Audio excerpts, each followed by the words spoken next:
Құрметті студенттер, сіздерге терінің бактериоциттік белсенділігін анықтау қадамдарын ұсынамыз.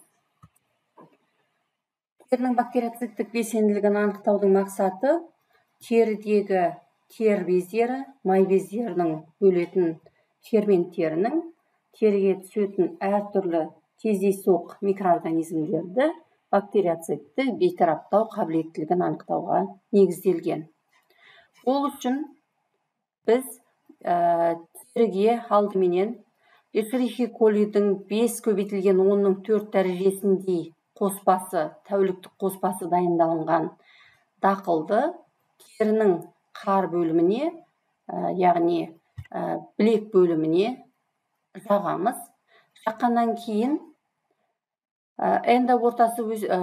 эшерихи коли өсетін энда ортасынан әйнекшенің бетіне дайындалынған пластинкалық агар арқылы таңбалау жасаймыз. Яғни материалды жаққаннан кейін дереу таңбаланады, одан кейін 5 минуттан кейін таңбалау, 10 минуттан кейін, 15 минуттан кейін таңбаланады. Таңбаланып болғаннан кейін энда ортасы бар пластинкалардың барлығын ылғалды камераға 24 градус Цельсий температураға 37 градусқа инкубациялаймыз. Инкубациялап болғаннан кейін нәтижесін бақылаймыз.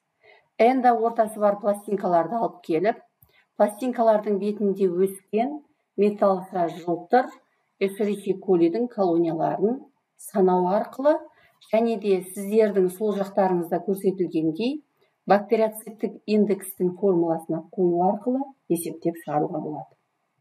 Бұл жерде К1 деп отырғанымыз материалды жаққаннан кейінгі бірінші сынама, К2 деп отырғанымыз 15 минуттан кейінгі сынамада өскен энда ортасындағы эшерихи колидің колонияларының саны.